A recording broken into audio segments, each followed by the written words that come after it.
अहिल्यानगरात अकोले आगाराच्या प्रवाशांना जीवघेणा प्रवास करावा लागतोय। आदिवासी भागांमध्ये मोडकळीस आलेल्या बस पाठवल्या जातात, त्यांच्या अनेक खिडक्या मोडकळीस आलेल्या आहेत। त्यामुळे अकोले आगाराच्या कारभाराबद्दल नागरिकांकडून निषेध व्यक्त केला जातोय।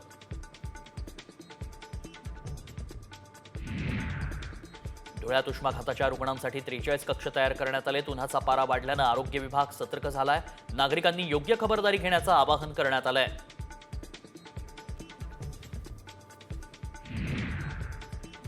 जळगावच्या सराफा बाजारात सोन्याचे दर जीएसटीसह 95,200 रुपयांवर पोहोचले। 2 दिवसात सोन्याच्या दरात 3,400 रुपयांची वाढ झाली आहे। चांदीचे दर सुद्धा 97,500 रुपयांवर पोहोचलेत। अमेरिकेनं चीनवर आकारलेल्या टॅरिफ रेटमध्ये मोठी वाढ झाल्यानं सोनं चांदीच्या दरावर परिणाम झाल्याचं सुवर्ण व्यावसायिकांचं म्हणणं आहे।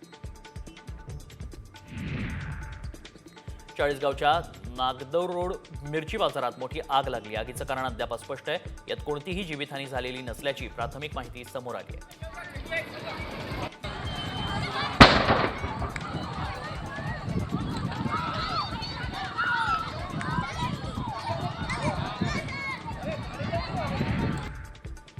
अहिल्यानगरात बनावट दिव्यांग प्रमाणपत्र प्रकरणी 2 जणांना अटक करण्यात आली आहे। रुग्णालयातील कर्मचाऱ्यांना हाताशी धरून कर्णबधिर असल्याचं बनावट अपंग प्रमाणपत्र मिळवण्यात आलंय। या प्रकरणी जिल्हा रुग्णालय प्रशासनाचे डॉक्टर साहेबराव डवरेंनी दिलेल्या फिर्यादीवरून 6 जणांविरोधात गुन्हा दाखल करण्यात आलाय।